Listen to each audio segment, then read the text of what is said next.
బాలరాజ్ కోసం ప్రచారం అయితే ఏం చెప్పిండు? మోసపోతారు, మోసపోతే గోసపడతారు అని స్పీకర్ చెప్పినట్టు చెప్పింది. విన్నామా మనం? ఏమైంది ఆ జెండాలు చూసానా? నేను ఒక ప్రశ్న అడుగుతా, మీకు నిజాయితీ సమాధానం చెప్పండి. నా కోసం మేయర్ పదవి కోసం సమాధానం చెప్పు కాదు, నిజాయితీ చెప్పండి. ఒక్కటంటే ఒక్క వర్గానికి కాంగ్రెస్ ప్రభుత్వం వచ్చిన మేలు జరిగిందా? కులం బంగారం వచ్చిందా? నెలకు 2,500 ఖాతాలు పడ్డాయా? ఈ పచ్చి అబద్ధం చెప్తున్నప్పుడు రేవంత్ రెడ్డి చెప్పి మాకు 2,500 కాలేవా? ఈ కొండరెడ్డి పనులంటే రేవంత్ రెడ్డి కొండరెడ్డి పనులు అయ్యేవా? ముఖ్యమంత్రి రాజు వస్తున్నావా? పక్కన ఆడపిల్లలకి స్కూటీ రాలేదా? 100 రోజుల్లో అన్ని అయిపోతాయని అయిపోలేదా? 150 రోజులు అయిపోయాయి. మనం 5 ఏళ్ల కిందట కాంగ్రెస్ చేతిలో మోసపోయినాం. ఇది వాస్తవం. మోసేటికి బెల్లం పెట్టిండ్రు, నోటికొచ్చినట్టు డైలాగులు కొట్టిండ్రు, ఓట్లు వేయించుకున్నారు. ఇవాళ పట్టా లేదు, జాబ్ క్యాలెండర్ అన్నారు, ఇంకోటి అన్నారు, ఏం దిక్కులేదు. అందుకే నేను అడిగాను ఒకటే, ఒకసారి మోసపోతే మోసం చేసిన తప్పైతుంది, కానీ రెండోసారి వాన్ చేతిని మోసపోతే మన తప్పైతుంది. రేవంత్ రెడ్డి ఒకసారి విజయవంతంగా అచ్చంపేట వీళ్ళందరి మోసం చేసింది.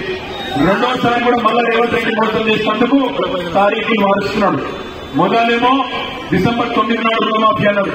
ఊసరవేలి రంగులు మారుస్తుంది, రేవంత్ రెడ్డి తారీఖులు మారుస్తుంది. 15 ఆగస్టు చేస్తా అంటున్నారు. నమ్మకండి, అసలు రేవంత్ రెడ్డి కాంగ్రెస్ లో ఉండడు. పార్లమెంట్ ఎన్నికల తర్వాత రేవంత్ రెడ్డి బీజేపీ చెప్పుకుంటారు, గుర్తుపెట్టుకోండి. దయచేసి మళ్ళొక్కసారి అడుగుతున్నాం, కేసీఆర్ ఉన్నప్పుడే బాగుండేనా? ఒక్కసారి బాగుండేనట్టు చేయవచ్చు. మరి కేసీఆర్ ఉన్నప్పుడే బాగుండే అంటే ఏ గుర్తు కొట్టాడు? ఐపీఎస్ ఆఫీసరు రేపు నాగర్ కర్నూలు ఎంపీ అంటే మన గౌరవం పెరుగుతుంది, మన అచ్చంపేట గౌరవం, మన తెలంగాణ గౌరవం పెరుగుతుంది. ఒక అధికారిగానే లక్షల మంది పిల్లలకు సేవ చేసిండు. రేపు అదే పార్లమెంట్ సభ్యుడైతే ఆర్ఎస్ ప్రవీణ్ గారు మీ గౌరవాన్ని ఎట్లా కాపాడుతారో ఒక్కసారి ఆలోచించండి. మీరు అనుకున్న చేద్దామా? మీ అచ్చంపేటలో ఇంత మంచి హాస్పిటల్ కట్టించిన కేసీఆర్ గారి పార్లమెంట్ అభ్యర్థికి ఓటేద్దామా? ఏ గుర్తు మనది? బీజేపీ కొట్టేదా? ఎందుకు 15 లక్షలు రాలేదా? నల్లదలు వాపసు చేసి రాలేదా? పక్కన 2 కోట్ల ఉద్యోగాలు రాలేదా సంవత్సరానికి? మరి ఆయన గుడి కట్టి గుర్తొద్దా? మరి ఒక్కటే ఒక పని చేసిన దేశం ఏం చేసిందంటే పిల్లల మనసుల నిండా విషయం చెప్పి హిందూ ముస్లిం ఫీలింగ్ వచ్చింది. మతం తప్ప ఒక మాట లేదు, ఒక కాలేజీ లేదు, ఒక్క దవాఖాన కట్టింది లేదు, ఒక స్కూల్ పెట్టింది లేదు, ఒక్క మంచి పని చేసింది లేదు. మొత్తం ఈ 10 ఏళ్లలో కేవలం పిల్లల్ని కట్టి ఖరాబ్ చేసి మతం పేరు మీద విషయం నింపింది మోడీ తప్ప ఒక్క మంచి పని ఉండేది.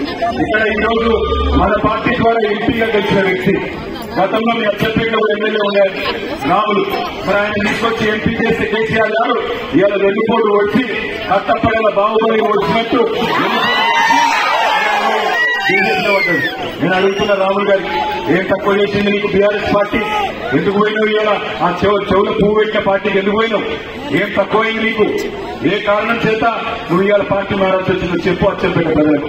నేను ఒకటే అడుగుతున్నా, ఏం బీకింది మోడీ 10 ఏళ్లలో? ఎందుకు పోయినావు? రాజ్యాంగం రద్దు చేస్తా, దళితుల రిజర్వేషన్లు, ఎస్టీల రిజర్వేషన్లు, మైనారిటీల రిజర్వేషన్లు, అగ్రవర్ణాల్లో ఉండే పేద రిజర్వేషన్లు రద్దు చేస్తున్నా అంటే మోడీ నచ్చిందా? రాములన్నా నీకు? ఇక్కడికి వచ్చిన ప్రతి ఒక్కరు ఆర్ఎస్ ప్రవీణ్ కుమారే, ఇక్కడికి వచ్చిన ప్రతి ఒక్కరు అచ్చంపేట పంపల్ మెజార్టీయాలని కోరుతూ